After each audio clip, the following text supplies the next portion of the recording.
Since 1921, MPTF, previously known as the Motion Picture Relief Fund, has been supporting those working in Hollywood.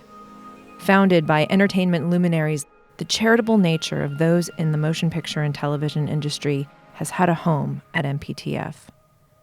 Today, industry luminaries like Jeffrey Katzenberg, J.J. Abrams, and Jim Giannopoulos lead the charge for over 50 services now provided to members of the industry. For decades, retired members of our industry have had a community to retire to in Woodland Hills, California. Creatives donate their time and come to the Wasserman campus to share their work with those who came before them. The most fascinating conversations spark up from those meetings, and often we get to eavesdrop on those conversations. Please enjoy this episode of Conversations with the Artist, where we sit down and pick the brains of artists in the entertainment community. Today, our host, Nathaniel Thompson, has the privilege of talking with Hawk Koch, renowned producer and former president of the Academy of Motion Picture Arts and Sciences. Hello, this is Nathaniel Thompson for MPTF, and I am very privileged to be sitting here today with Hawk Koch, who has enjoyed an illustrious Hollywood career as a movie producer and several other hats before that we'll get into. He's also served as the president of the Academy of Motion Picture Arts and Sciences, and now he is the author of a new book. It's called Magic Time, My Life in Hollywood, coming out from Post Hill Press. And welcome. Thank you for coming here, Hawk. Excited to be here. The Motion Picture Television Fund is like my second home. I just love it here and so proud to be part of it. We're very happy to have you here. So now, what was it that gave you the idea or the drive to suddenly write a book about your experiences in the first place? Well, I've been telling stories on the movies I've been doing for years, and everybody, when I tell a story, they go, "Oh, you got to write it down. You got to write it down." And then I always wanted to write a book so my kids and my grandkids could know who their father and their grandfather was. And I really enjoy speaking, public speaking at universities and film festivals. And I spoke at one a few years ago, and I said, geez, I'd love to do more of this. And they said, well, you got to have a book. There's no way anybody's going to hire you or even invite you if you don't have a book. So my wife, Molly Jordan, and I decided to do it, and that was about 4 years ago. And we were driving up to Ashland, Oregon. We had 10 hours, and I had written down every movie that I had worked on, over 65 of them, in order. And so she had a little tape recorder, and as we did this drive, I'd talk about what went on in this movie, who was in it, and what was going on, what were some of the stories, and also what was going on in my personal life at the same time as each one of these stories, and that kind of started it and got us going. And she actually has a credit on the front of the book as a with credit. So what was the process like between the two of you? Believe it or not, we're still married. We had very few fights, very few arguments, and my wife's a Jungian analyst and also a terrific writer. And unlike the movie that Glenn Close just did, I give her full credit. I told the stories. They're my stories and they're my life, but Molly really kind of molded it into what I hope is something that everybody's going to want to read. Well, it is a terrific book, and it's extremely fast-paced. I mean, I think most readers will devour it very quickly. Now, since you mentioned it, family is actually a recurring theme through the book. In fact, it's how you start the book, and you talk a lot about your father, of course, who was Howard, who was a very noted producer in his own right, and your mother. And what kind of work ethic or what kind of lessons did you learn from them that particularly affected your life? My father, from the beginning, always said, be the first one there in the morning and the last one to leave. And he was always thinking about the movie or whatever he was doing. He was always thinking ahead. Mm-hmm. And in my life, being an assistant director and then a producer, I think that's one of the most important things is if everything's going great at this moment, terrific. But what if this happens? What if that happens? What if that happens? You're always prepared for every single thing that could go wrong or that could go right so that you can move further ahead. Prep is everything. Absolutely. And so with, for example, observing your father and your mother, of course, your father had a very high demand job and, your mother, of course, is helping him out every step of the way. And you mentioned in the book, of course, that you had some romantic ups and downs for a long time. Of course, you found the one. 23 years. Thank did you learn anything from watching the two of them? Is there anything that you knew? Oh, this is the right one. Well, I don't know that I knew that this was the right one, but I knew watching them, they were really a generation back couple. You know, my mom would, even though she had been with me and my older sister and whatever else was going on in her life, my dad would toot the horn or, let her know that he was on his way home. And she'd go upstairs and get all dressed up, put makeup on, put heels on. And when he came in the door, she was there to give him a hug and a kiss and dinner and whatever else was going on. So they were a couple. We were the kids, and we were important, but nowhere near as important as the two of them together. And that's really what I thought I could do. But unfortunately, it didn't work out the first few times, But you got there. I got there, and it's been a fantastic 23 years. Now, if you read the book, one thing that's striking, of course, is the fact that you settled on a framing device, which is the adult Bar Mitzvah, which is the prologue, and then you come back to it again later in the book. So it's kind of the bookend for it, in a sense. How did you come up with that idea? Well,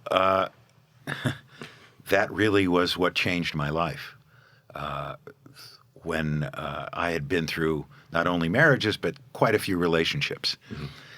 And I was sitting with my friend Gary Lucchese and trying to figure out what to do, because I was kind of in a bad way. The last relationship I was in had just broken up.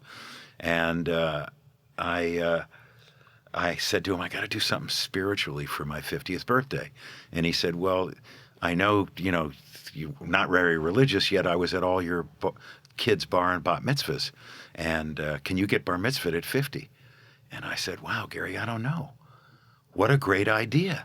Let me go find out. So I called around, and I found an amazing rabbi, not some big congregation, but a guy who taught Hebrew meditation and Kabbalah, and I went and saw him. And he said, we started to talk. I talked for about a half hour, and then he said to me, oh, who are you? And right away I went, oh, I'm a movie producer. He said, no. Who are you? And I said, oh, I'm a father and I'm a son. He looked at me and he said, come on, who are you? And I thought for a few moments and looked at him and realized I was in trouble here. And I said, oh, I'm a Jewish man. And he said, well, that's a start. He said, what's your Hebrew name? And I said, my parents are non-religious. I was never given a Hebrew name. And he said to me, well, for your bar mitzvah, for your 50th birthday, you'll be given your own name. Well, at that moment, I broke down. I had no idea I was going to break down. And he looked at me, he said, what's wrong? And I said, well, I just realized for 49 years I've had my father's name. My name was Howard W. Koch, Jr., or to my mother and father, I was Little Howie at 49. And I said, I want my own name. And then the rabbi said what changed my life forever, which was, you can have your own name. What? I can have my own name. I don't have to be Howard W. Koch, Jr. And we talked about it, and we talked about, do you want to be called Nate or Jen? Or, and no. And I said, well, do you ever have a nickname? And I said, well, my initials are HWK. And I said, a few people called me Hawk when I was young, but it never really stuck. And he said, do you know anything about hawks? And I went, yeah, bird of prey. He said, well, no, hawks mate for life. And I said, well, that's something I always strove for, just didn't do very well at it. And he said, they also can see from horizon to horizon, and they can see like a squirrel a half a mile away. He said, wouldn't it be great if you could see the panoramic of your life and the detail always at the same time? And I thought, wow, that would be really cool, but isn't Hawk a pretentious name? And he said, it's only pretentious if you allow it to be. And so I went away, I went up to Telluride actually, and was there for a week just trying to think about, wow, at 50 years old, I've been producing movies, my friends, everybody in life, can I change my name at 50? And I ran into a Native American there who was selling just little trinkets. Oh, yeah. And I'm wearing it now, so that's for those of you listening can't see it, but it's a little rectangular little charm that I wear around my neck, and there's a cloud, a lightning bolt, and the word listen. And when I saw it, that he was selling it, I said, "Oh, what does that mean?"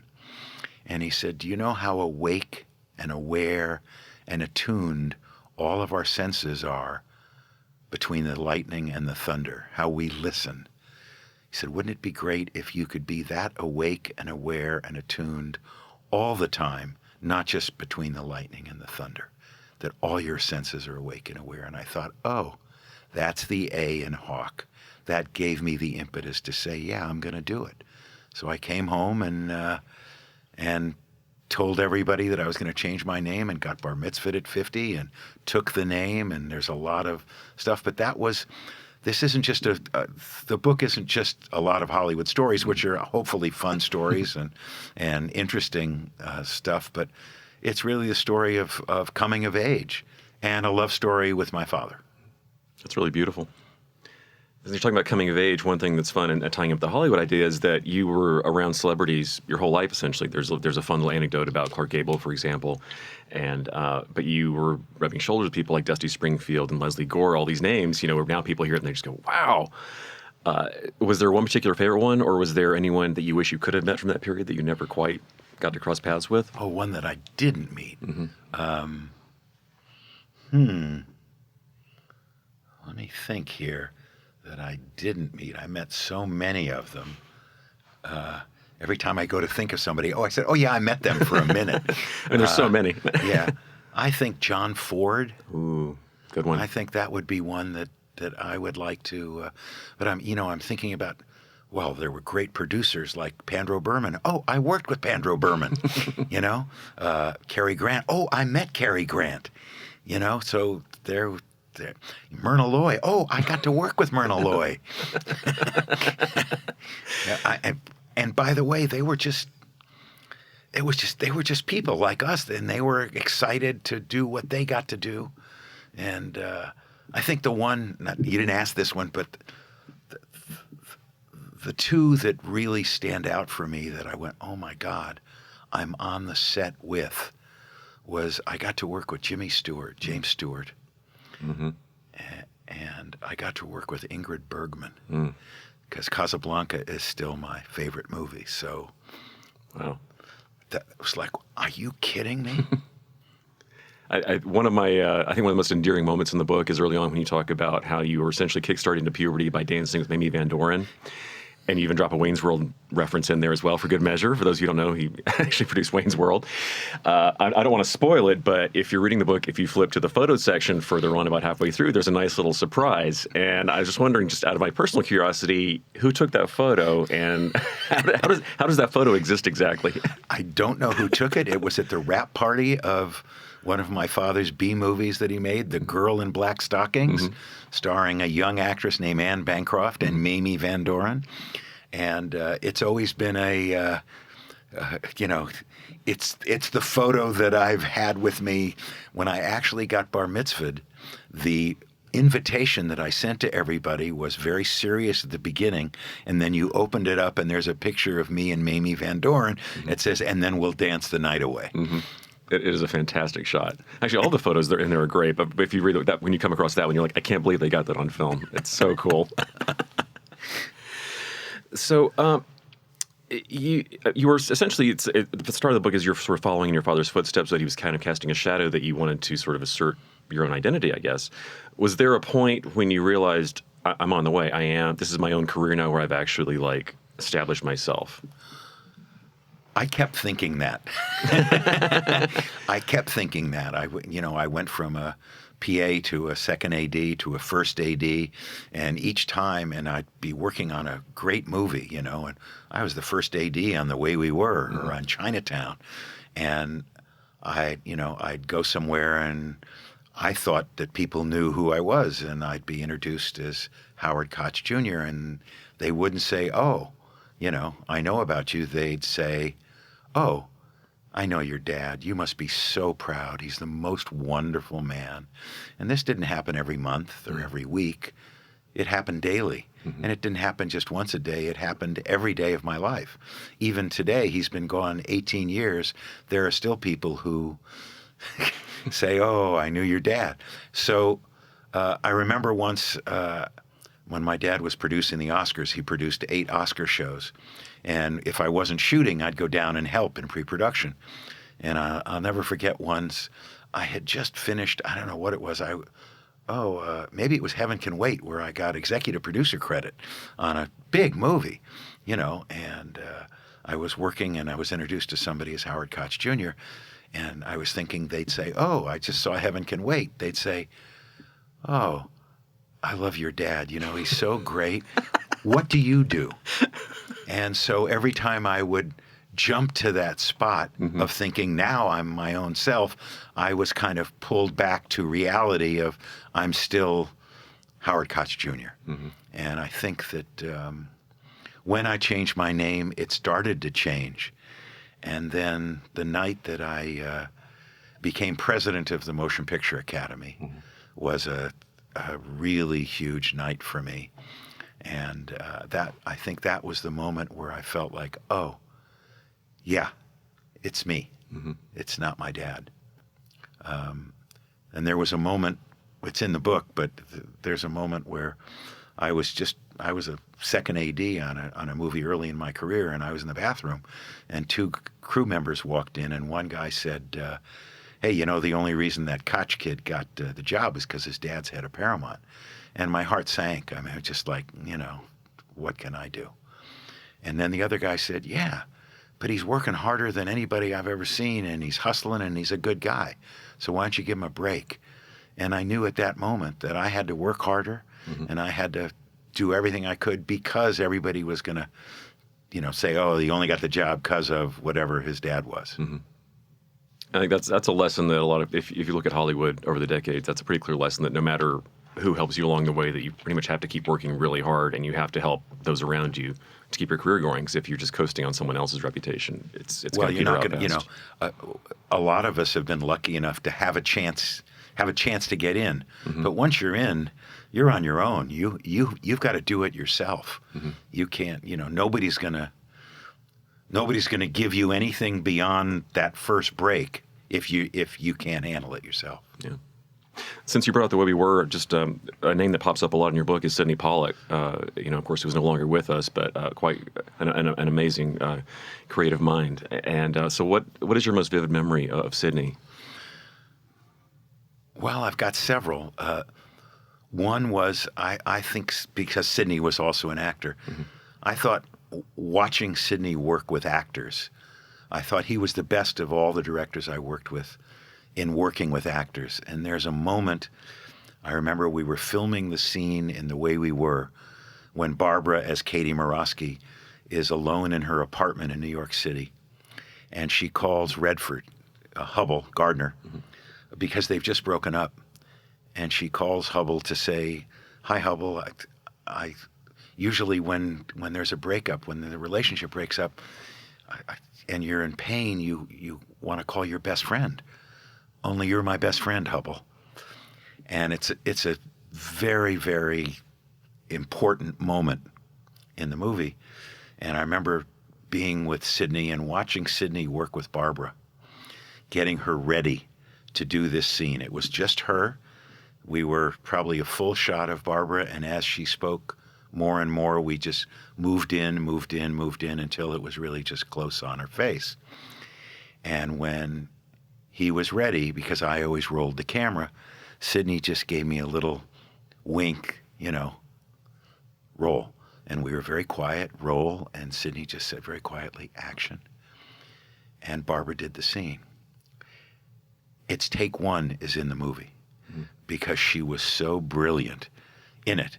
And I knew that Sidney had, of course, Barbara was and still is a terrific actress, but I watched Sidney really do something to get Barbara ready for that. So that was a great moment. And then Sidney always laughs with me about one of the last shots in The Way We Were is in front of the Plaza Hotel. Mm-hmm. And he said, all these film students ask me, how did you know to shoot up at Barbara? That low shot in front of the Plaza Hotel. And the truth was, you and me, that was the only choice we had because there were modern cars on the streets. So everybody thinks I was this great auteur. It was because we were shooting low. That's great. But he was a dear friend, and I miss him. It's some of those things like that where it's happenstance, but the movie almost feels blessed sometimes. I mean, if you look at the films you've worked on, it's pretty staggering. If you just look at your IMDb list, it doesn't even scratch the surface of what you've actually worked on. Do you ever realize, you mentioned Rosemary's Baby and Chinatown, The Way We Were, and Heaven Can Wait, all these movies that are classics. Was there ever a moment on the set where you were like, yeah, this is going to be a really great film? Yes. Several. Mm-hmm. Several. The Odd Couple. Yeah. I mean, it was just too funny. Mm-hmm. It was just too funny. And Walter and Jack and the whole supporting cast were hysterical. And sometimes when you're making a movie, the crew is laughing behind and it never works. But that movie, it couldn't stop. And I remember going to a preview and we had a tape recorder. You couldn't hear the dialogue because the entire theater was laughing so hard all the time. You knew it. I think Chinatown, I knew it, and I knew The Way We Were. And I really thought Heaven Can Wait. I thought Peggy Sue Got Married, I thought was going to be a big hit, and I thought Secret of My Success was going to be a big hit. I had no idea that Wayne's World was going to be the hit that it was. I mean, my oldest son was a set PA on that, the key set PA on that movie. And I remember him coming down during rehearsal. I was down in my office. He said, "Dad, have you ever heard of Queen?" And I said, "Yeah." He said, "Have you ever heard of Bohemian Rhapsody?" And I went, "Yeah." And he said, "Oh man, they just came up with this great idea, with the head bobbing for Bohemian Rhapsody in the Pacer." And that was in prep. And one of the reasons I took the movie is when I think it was Gary Lucchese and John Goldwyn called me and said, would I fly back? I was shooting a film in Texas, fly back and meet with Lorne Michaels about doing Wayne's World. And I called my 3 kids and I said, well, I've seen it. Do you think it's funny? And they go, oh, Dad, you've got to do this. And the rest is history. It really worked. So there's some I hope that were going to be good because I thought they were really good films. Mm-hmm. And then others that I thought were really good films that for some reason just didn't catch on the way I hoped they would because I thought they were really good films. Yeah. And then there were some lousy ones. We all made them. That's what I always go. Well, no one sets out to make a bad film, they always say. Right. So. And we work just as hard on the bad one as you do on the one that's great. Yeah. Now, Wayne's World, I think, is a very interesting case because that was sort of an unprecedented film when it came out. You had something like The Blues Brothers, which was sort of an odd sort of musical offshoot, but the idea of taking an SNL sketch and making a huge hit film out of it hadn't really been done. And on top of that, you throw in Penelope Spheris, who was kind of a wild card, which was such an inspired choice, I think. And now it is a cinematic classic. It was feted for an anniversary event at the Academy, for God's sakes. And Bohemian Rhapsody, of course, got Mike Myers in it. It's this huge cultural touchstone now. So how does that feel looking back on it, realizing that you made this film that has such a long life? I just got the chills when you were saying that. And it's a moment. Luckily, I've got a bunch of photographs in my home office of the movies that I've worked on and things that a lot of the pictures are in the book. When you're making it, you're just making the film and you're working with creative people and you're doing everything you can to make it as good as you can. I don't think about that when you come back and look and you say, wow, I love that audiences laugh. I love that it's an iconic movie. I love that we still use the vocabulary from it. But working on it, it's and I shouldn't say work, doing a job. I don't think I've worked a day in my life. I love what I do. I love making movies, and I love going to the movies. I'm one of those people who streaming is nice, and it's fun to watch a movie at home, but nowhere near as fun as going to see it on a big screen. Yeah, 100%. So I don't know if I answered your question. No, you did. Okay, good. So, and you mentioned the audience. How How important do you like doing test screenings for films, or do you just like to go and sit in like opening day? Do you go and just watch the audience? What's the process of how you know if a film's working or not? Oh, you definitely have to look at your own gut when you see a director's cut and you see the early cuts. But then the test screenings, you can't put blinders on. You have to really listen and say what the audience is thinking. But test screenings to me are only good for about the first 5 minutes. Mm-hmm. After that, everybody becomes a critic, right. And people don't. It isn't that good. But I watched, I've watched some films that I worked on really got better because of what we learned at test screenings, and some movies, unfortunately, studio people thought we should listen to the test screening instead of the producer and the director, and I thought the movies ended up a little bit worse. Mm-hmm. If we could jump back just for a moment, Sure. One thing in the book that I didn't realize that I was kind of gleeful about, because he's one of my personal favorite directors, is William Castle. And you brought him up. For those who don't know, he was the godfather of movie gimmicks and promotion. He was a marketing genius like no other. But he was also a really interesting jack of all trades, because he could do musicals and film noirs and excel at all of them. He was actually a lot more, I think, well-versed in cinematic language than people realize. But he was a very colorful character. Could you just sort of describe what kind of a person was he to be around? Positive. He was a positive guy. He was a very big man. Mm-hmm. If you see Rosemary's Baby and the scene where Mia is in the telephone booth mm-hmm. and thinks that Dr. Saperstein is right outside, mm-hmm. Ralph Bellamy, and she's scared stiff, and when she turns around and leaves, it's William Castle, mm-hmm. not Ralph Bellamy. Bill was always the little engine that could. He always wanted to be Alfred Hitchcock, mm-hmm. and he wasn't. Or at least he never had the chance to be. He made a film called Macabre, where he got Lloyd's of London to give $1 million life insurance policies. Anybody who died in the theater, there was a $1 million life insurance, because it was so scary. And the truth is, people brought their old grandmothers and great-grandmothers in there hoping somebody would die to collect the money. He also did The Tingler, mm-hmm. which is where he wired the theater, and the projectionist, when he saw a little thing on the film, he would hit it, and boom, everybody in the theater would get a shock. I mean, he was amazing that way, and he always was looking for an edge. He was the showman. If you think of the movie or the great musical Gypsy, mm-hmm. The song, you got to have a gimmick. Mm-hmm. Bill was always, you got to have a gimmick. And he smoked huge cigars, mm-hmm. and I used to drive him to the office, and he'd put up the windows in my car, and because it was too cold, and he'd smoke that cigar. I swear to you, I was yellow by the time I got to the car. But he was a lovely man, and unfortunately, I think the fact that he didn't get to direct Rosemary's Baby, I think that really was the end for him. Mm-hmm. He produced it, mm-hmm. and it was a huge hit, but he wanted to direct it, and he didn't get to. Yeah. But I mean, he had a good career after that, though. I mean, he was directing all the way, into the 70s. So yeah, but it was along. But yeah, it's not. It's got to hurt. I saw him, and I knew that it wasn't the same. Yeah, and it's funny you mentioned Hitchcock, because as much as he was sort of trying to, be the Hitchcock rival, then Hitchcock wound up essentially talking back to him, because Psycho was his response to William Castle movies, and William Castle's like, "Oh yeah, well, I'll do Homicidal." So you have this weird back and forth between them. Did he ever mention that at all, or did he ever say anything about Hitchcock? No, he always wanted, why am I not getting the recognition? Yeah. And some of his movies were good. Yeah. Really fun. Yeah. There's a great documentary on Bill. Yeah, it's called Spine Tingler. Yeah, it's really good. Yeah. But I mean, the thing is, he's more popular now than I think he ever was, which is probably. So he probably would have been happy. Yeah. He's listening up there.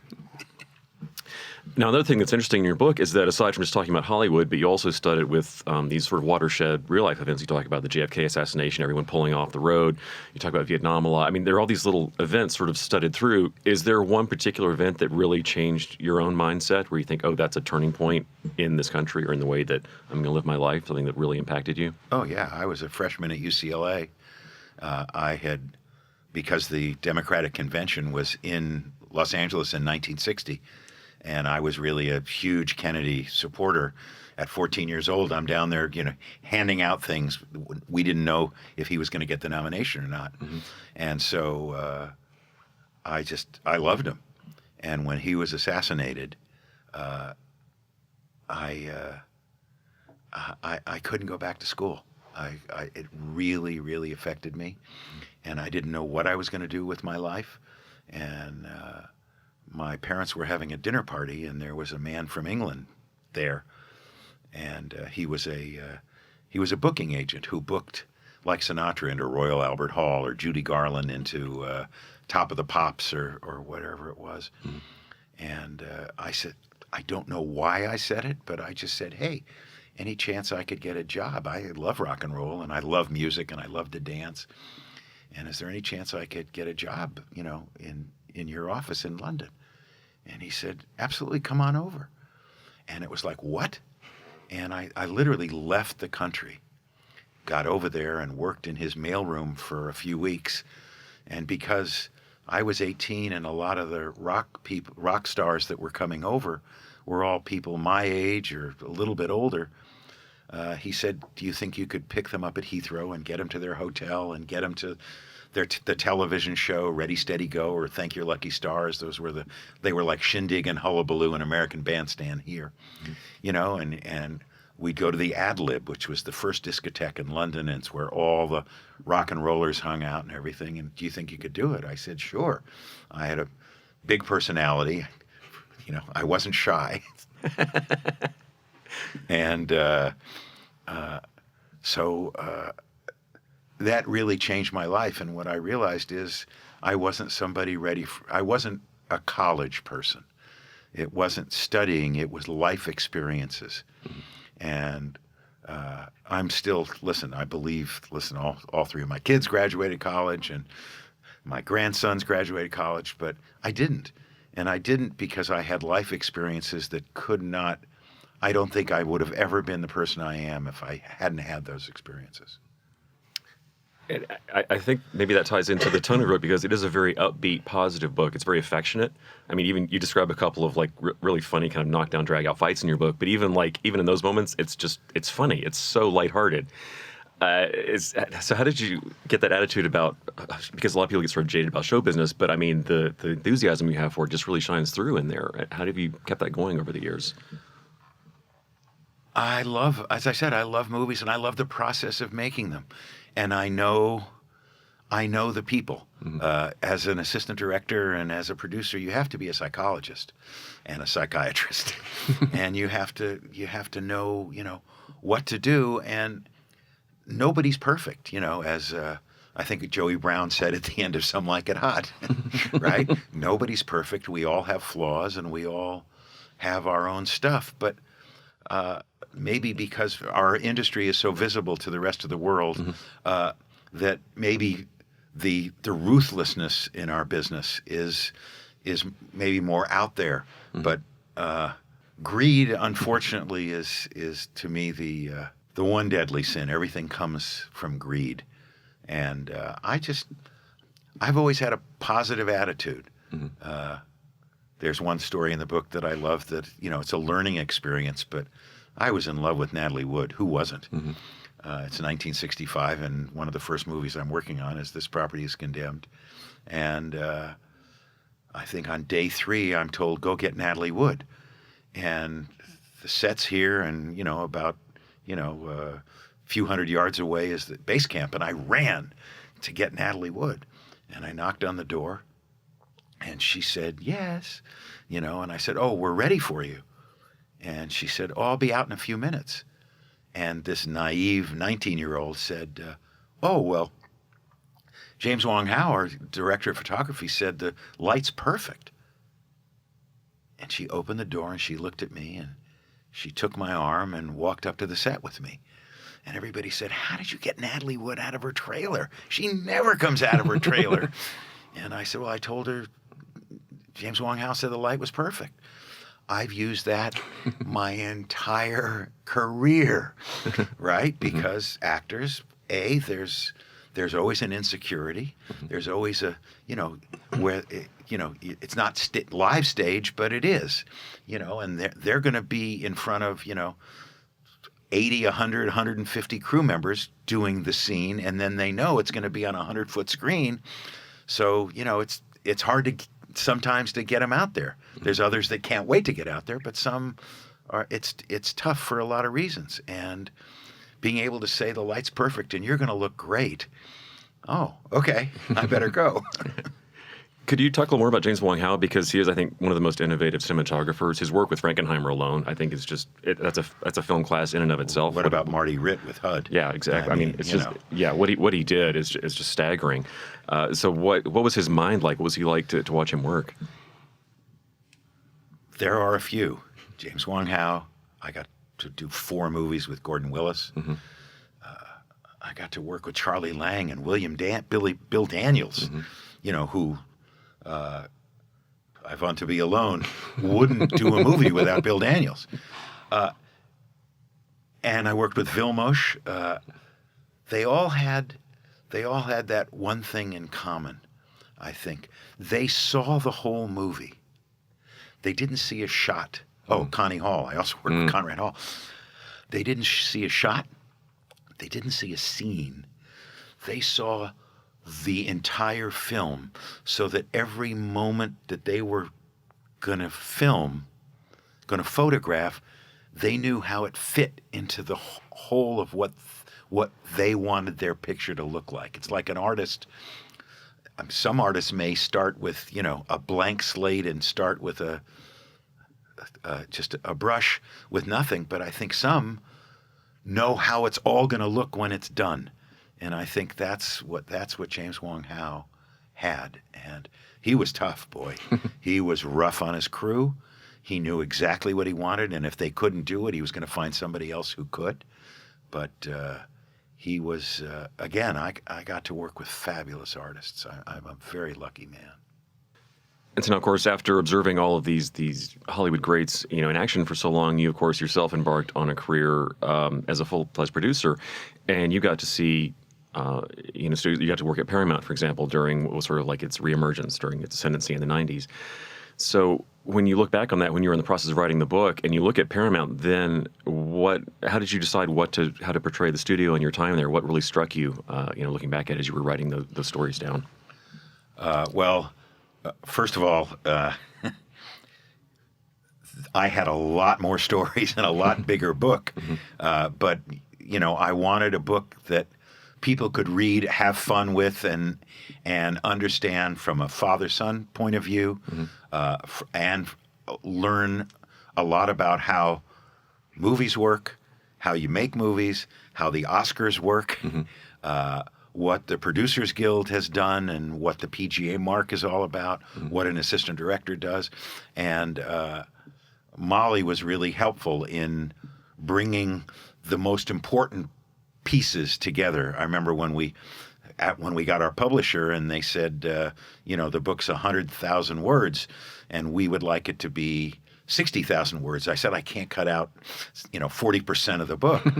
But we were able to cut out pretty easily 20% of the book. So we have 80,000 words.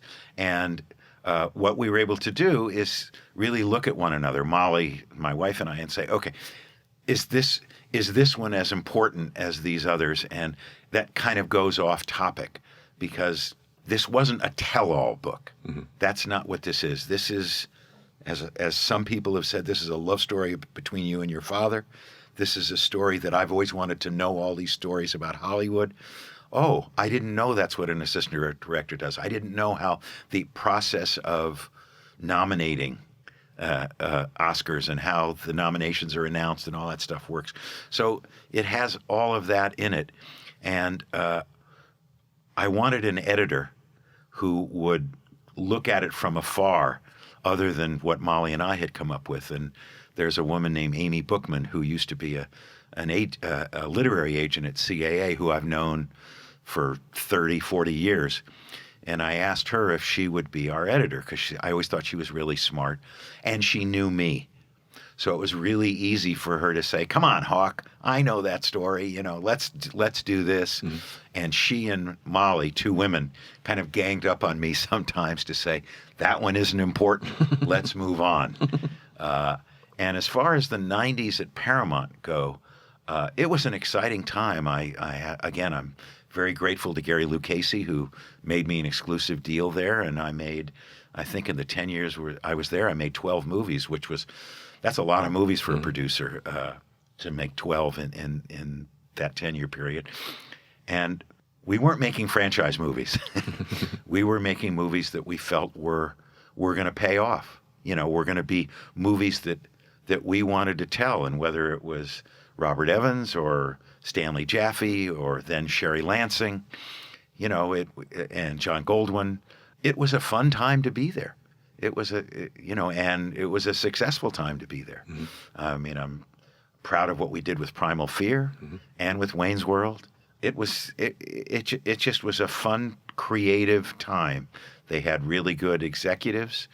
Don Granger went on now, has been running Skydance for a long time. He was a young executive there. And Karen Rosenfeld has done phenomenal with, all the movies she's produced. So a lot of good stuff came out of that decade.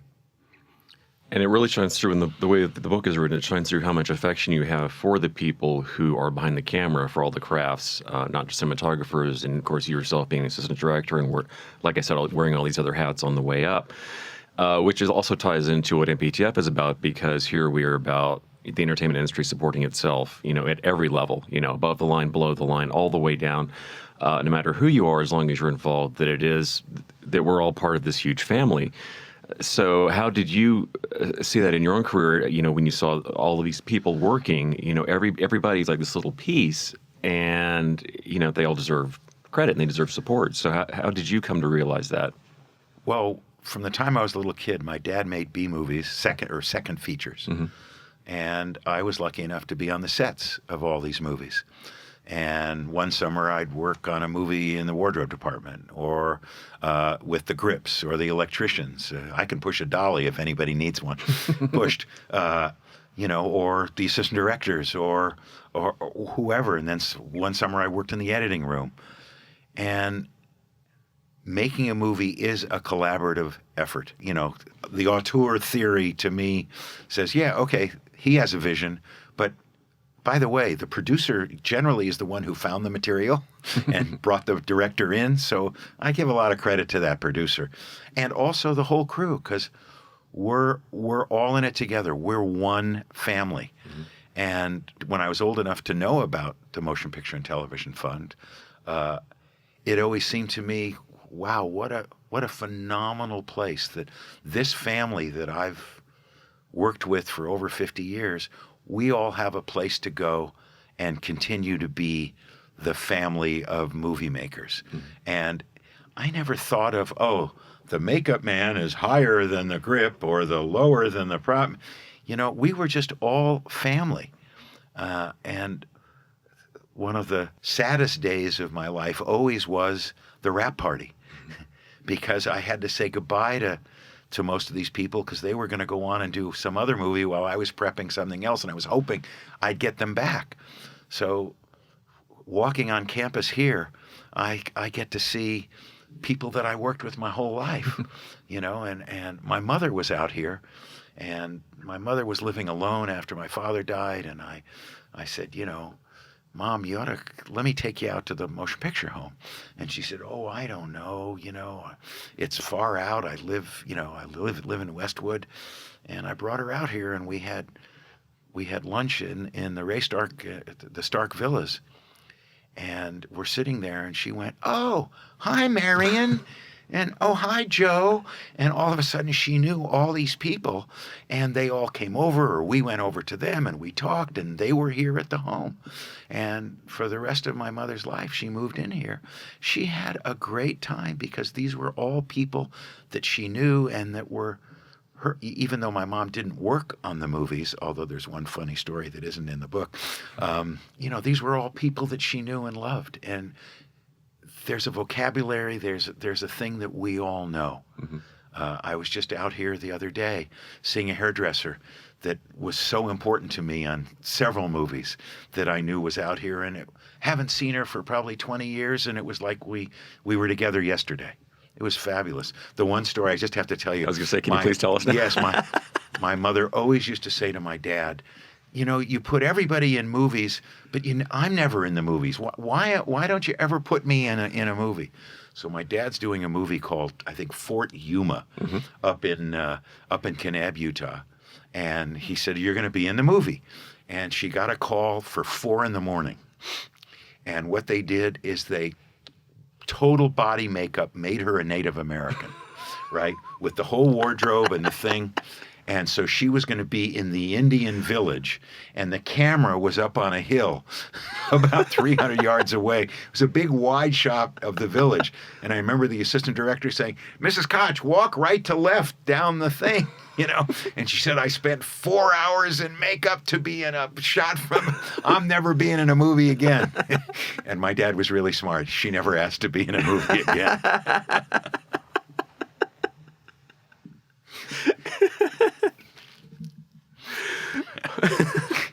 Yep. That's great. So, I mean, of course, one of the big parts of the MPTF ethos is about taking care of our own and giving back. So what do you, when you see people who are just starting off in the industry, people who are coming up, how do you encourage people to give back, or how to feel some kind of kinship with everyone else in the industry, that we are responsible for each other? I talk it up all the time, because there is no other industry that has, we take care of our own. We really do take care of our own. And I try, as does everybody out here at the home, to really to let everybody in the industry know. And it's not just the home. Mm-hmm. I've been a huge proponent of, no, the home, yes, if you get to be at the home, great. But in today's world, living at home and us helping you make your home safe. It's called Home Safe Home. Mm-hmm. And the financial assistance we give to so many people, mm-hmm. the health centers that we have for everybody in the industry. Mm-hmm. And I can tell you, when I mention, if I'm on a set and I go, I'm very proud to be on the board of the Motion Picture and Television Fund, I see their eyes light up knowing, maybe someday I'm going to need them. Mm-hmm. And I think it's my favorite charity, and there's a reason, because, my other family are the crews and the casts, mm-hmm. and so it's family. I'm giving to family. And the industry is unique in that it's not like you're working. A lot of people, if you're working out on a set, for example, you're not going to an office where you have you always have your 401k, you always have extra vacation days and insurance. It's a lot more volatile and unpredictable, and so life can always throw these curveballs at you. And so, it's a good thing that people know that they do have us to come to if you need help with insurance, or you need help, with any kind of life crisis, for example, that we're there and we can help them out. I love the daily call sheet where, people who loneliness is a very difficult, old age loneliness is really tough. Mm-hmm. And we have lots and lots of volunteers who make calls to people in their homes and talk about the old days, talk about how they're doing, what can we help you with. Mm-hmm. We have amazing social workers here who really are on top of everything. Mm-hmm. Again, it's not just the home. It's huge what the Motion Picture and Television Fund does for everybody in our industry. Yeah, absolutely. Now, what about your own family? The kids, grandkids, future generations. In your family, how do you want to teach them to behave? What kind of lessons do you want them to learn about helping others and about giving back? I think I'm done. They're grown. I've tried. I can tell you, yes, I'm very proud of my 3 kids and my 3 older grandchildren, and I have 2 young grandchildren who are just learning the ropes. But my oldest son was in the business. I always told my children, I said, if pumping gas is what you want to do because you love it, go pump gas, because you got to do what you love in the world. The cliche is life goes, way too fast, and it does. Mm-hmm. It does. I can't believe that I'm, 35 now.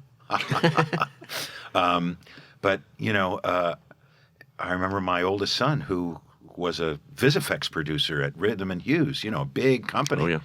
And one day he had 3 little kids, and he came to me and said, "Dad, you always told me to do what I love." And I said, "Yeah." And he said, "So I'm getting out of the business." I said, "What? What do you mean?" And he said, "Well, you know how much I love the horse race business." And I'm thinking, yeah, oh my God. And he said, "Yeah, I'm going to go into the horse race business." Well, I had to shut up because I had said to him, "Do what you love." Well, he's been in it for 17 years.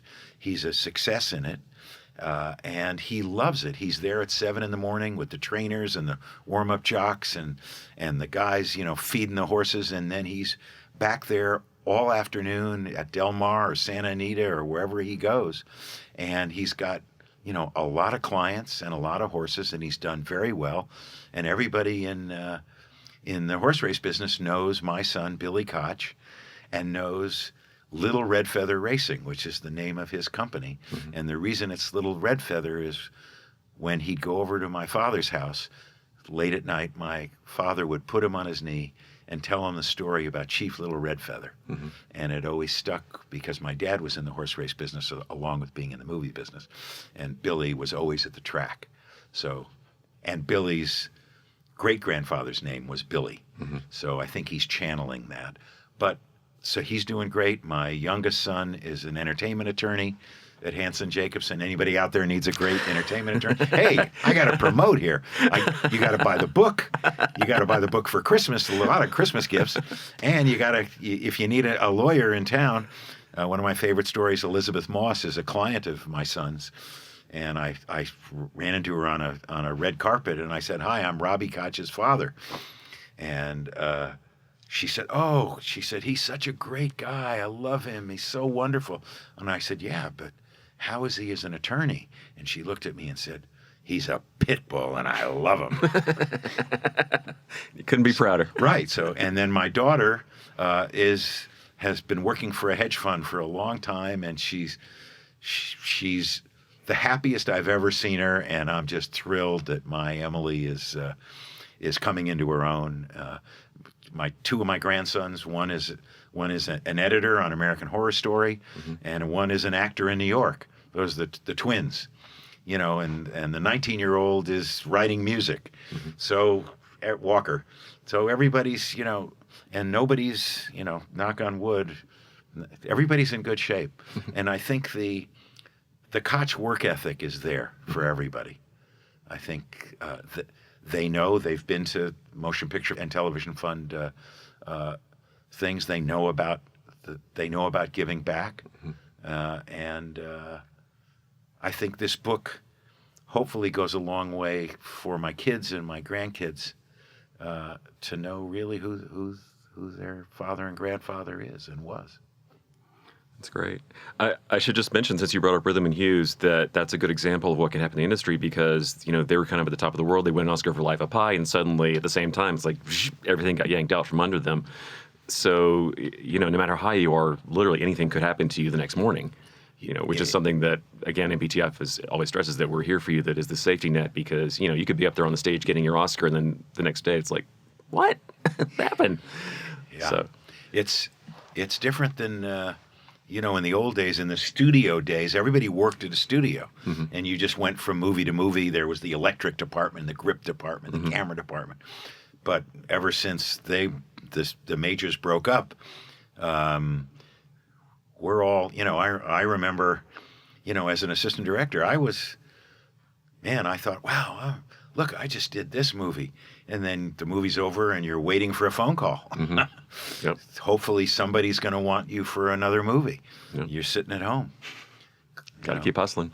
I remember standing in the unemployment lines. Yeah. So we haven't really touched on your work at the Academy, but you kind of came in at a very interesting time because, that was sort of the shift from, where there was sort of what you would call now the old guard. There were a lot of long-timers there and the leadership was shifting. Of course, since you came in, there's been just a huge sea change over the Academy. You tell the story, for example, about the nominations night process, which is something I've also experienced, which was a really special thing, but they don't do that anymore. Now it's, they don't do the live press, the press coming in the morning. Now it's more of an online type of process. You had the Academy Museum kicking off, for example. So How does it feel that you came in and a lot of the things, especially the museum, the online voting, for example, all these things were sort of kicking off. They're in the genesis stage when you were there. What's it like from your perspective, seeing just how rapidly things are changing there? Well, I'm proud of the fact that as president, I got the go-ahead from the board for the museum and the go-ahead to refurbish our offices, which if you've been over there, they're so much better. They've been brought up into the 21st century. Yeah, they completely redid the whole inside of the building. Yeah. And I think digital, voting online was huge. Yeah. And I'm just proud of the fact that I pushed that through. Yeah. And I'm proud of the fact that my friend David Rubin is now president. And while there, I was able to get the casting directors to have their own branch and the costume designers to have their own branch and makeup and hair to have 3 governors instead of just one and be unfair to like everybody else. And to have, as David mentioned in his letter to the Academy just the other day, about being more open. I held the first general membership meeting at the Academy in 85 years.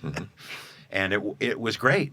Yeah, people were angry or people were happy, but people wanted to know. And I was very, very involved in starting the diversity action because I believed, as I was going through, because I said, because I only had 1 year left and I had to term out, and I said to the board before I was elected that if I was elected, I'd spend the entire 365 days totally devoted to just working in the Academy. So I was looking at all the people who weren't members of certain branches, and I'd say, oh my God, how is that person not a member? And so as we went through the usual process during the year of bringing up names, I was at every single one of the branch meetings saying, hey, wait a minute, how do you not have this person in? You got to let this person in. And it started the change. So today I'm really happy about the digital is working so well. I'm happy that the branch, everybody has, or most people, let's say, there's still a couple of people who want their branch to either get an award or have their own branch. But we've made the changes that took a lot of time into the 21st century. I'm happy about most of the people getting into the Academy. As David said, it doesn't have to be exclusionary. It can be more open. But I just want to be sure that everybody is deserving of membership. And so I'm still of the I love streaming for streaming. I loved DVDs. I loved television. And before I was born, people loved radio. But most of all, I believe that the Oscar goes to a theatrical motion picture. And I love going to the movies. And so that's, to me, what should win the Oscar, is a movie that is theatrical and plays as a theatrical movie, not somebody gaming the system. Oh, I played for a week, therefore I'm eligible. That to me is dirty pool. Well, yeah, I mean, there's so many transitions going on. I think it's we're still in the middle of it. We don't know how everything's going to stack out, but it is heartening. For example, there was I don't know if I can say what the name. There was a film that just showed at the Academy, and they had the screening. They had to turn away 100 people, and they had to add another, which that never happens. I mean, even when they show like Lincoln, for example, you get everyone in that theater. But they had to turn away over 100 members, and they had to do another screening the next Thursday, and it happened again. So, I think it's heartening that there are all these young members who want to see these films in that theater on the big screen. They don't want to watch it on their phone. They want to wait till it's on iTunes or whatever. There still is that hunger to have that experience. We had 2018 more attendance than we had ever had in movie theaters.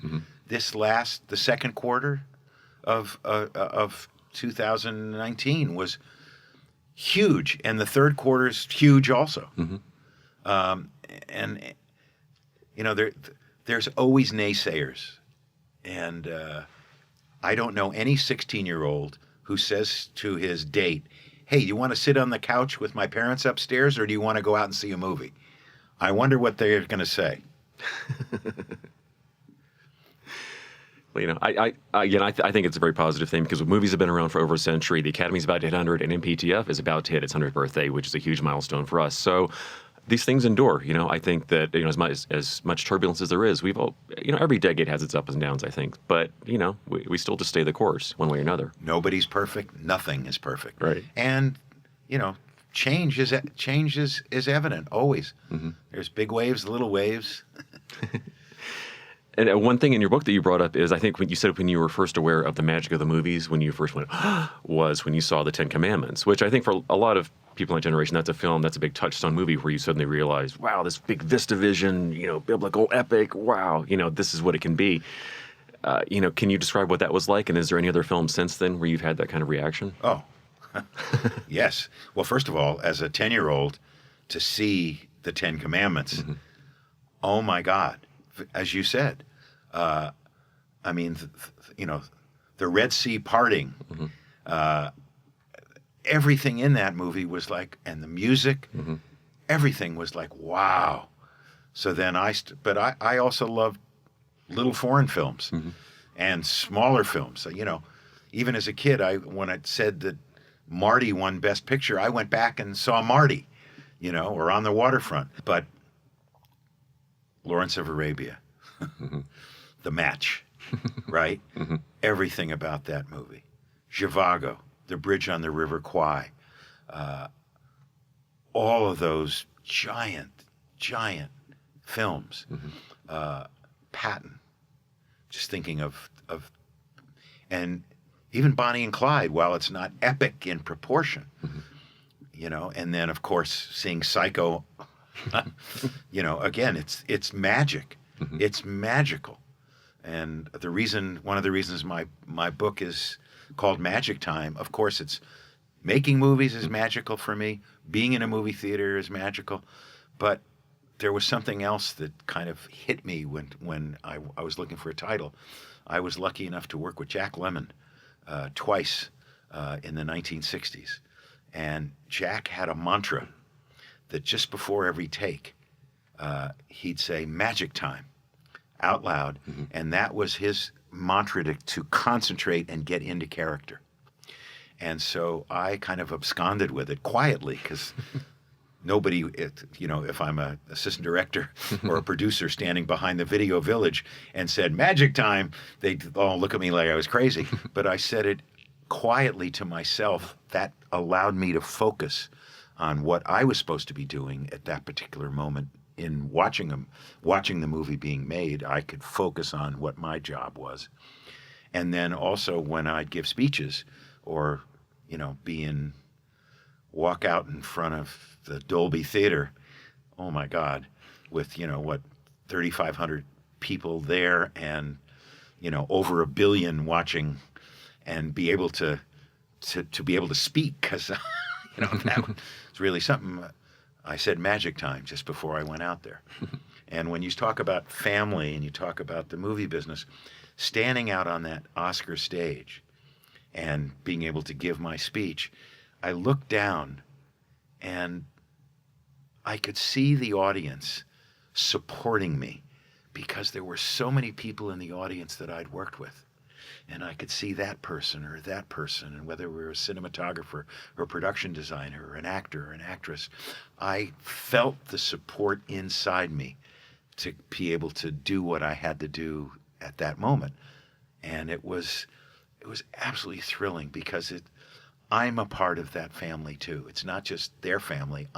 I'm part of the family.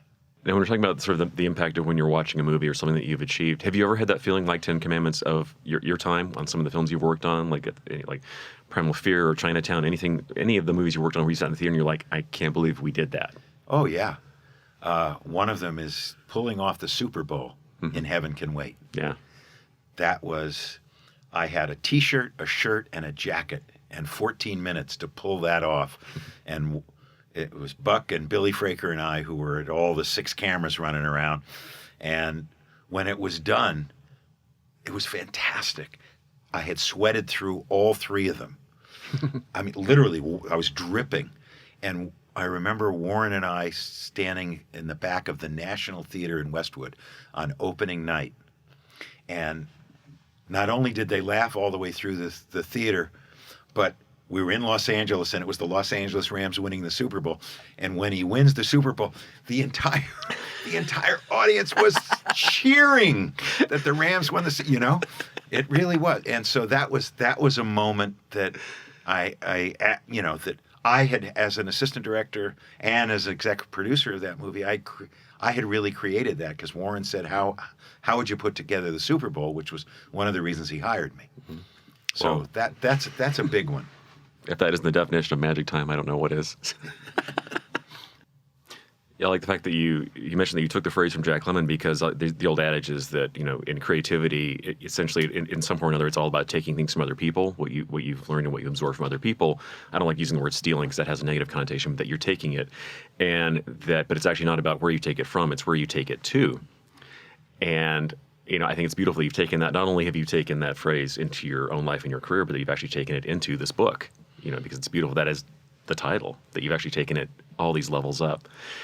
And, when you look back, you've worked with these people like Warren Beatty and Robert Redford. It's remarkable that you've had the chance to put these things down on paper. So how did it feel when you were actually getting to talk about these people who have had such an impact, and that you're a huge part of that yourself? It felt great. It felt great. Except sometimes today people go, when I say Warren Beatty, they go, who? Which is a little sad. Mm-hmm. Not anybody in the film business, I don't think. But yeah, no, it was, as I said, it was thrilling to work with all these people. When the first time I worked with Redford was This Property is Condemned. Mm-hmm. It was his second movie. He had been on Broadway and Barefoot in the Park, but then he asked me to do Barefoot in the Park with him. And again, he was an actor, and everybody knew he was on his way. But it wasn't until Butch Cassidy, and then when I worked with him on The Way We Were, all of a sudden he was Redford, double R, and then what he did with his life, mm-hmm. With Sundance, and, it's a film festival, but what he did is create an entire culture of movie making, and gave so many people opportunity to become filmmakers. Mm-hmm. And at Paramount, he himself became a director. He won an Oscar, for yes. Ordinary People. So yes. That's another example of just how, no matter what your age or career path, in Hollywood, you could just suddenly make these shifts. It's kind of remarkable when you see these things happen. And today, with your iPhone, mm-hmm. yeah, anybody can be a filmmaker. And those out there that, say, well, I can do it, go do it. Yeah. I think one of the big things is people ask me, what's one of the things that you hope you can partake to other people? Mm-hmm. And it's show up. Show up. Show up for the Motion Picture Fund. Show up for your brother, your sister, your mom, your dad, your children. Show up. Say, I don't really want to go do this. Show up and do it. And that's kind of a mantra I use also. Show up. Mm-hmm. That's it, folks, for right now. It has been such a pleasure talking to you. And once again, please buy the book. Again, that's called Magic Time, My Life in Hollywood. And thank you so much for coming by and talking to us. Well, thank you. And you can go on Amazon or Barnes & Noble and pre-order the book. If this is before November 12th, if it's after November 12th, you can go buy it at your bookstore or order it through Amazon or Barnes & Noble. I hope you'll love it. And I hope you'll support the Motion Picture and Television Fund. Well, thank you so much. Thank you. A pleasure meeting you. You too. You have been listening to MPTF's Conversations with the Artist, hosted by Nathaniel Thompson, featuring filmmaker, entertainment industry leader, and MPTF board member Hawk Koch. Produced by Jennifer Clymer. Engineered and sound designed by Marcus Murrietta. And recorded in the sound booth at MPTF22 on the Wasserman campus in Woodland Hills, California. MPTF22 provides a creative platform for retired members of the entertainment industry, proving that creativity is ageless. To support all of the services MPTF provides to the entertainment industry, please donate at mptf.com or text MPTF to 41444.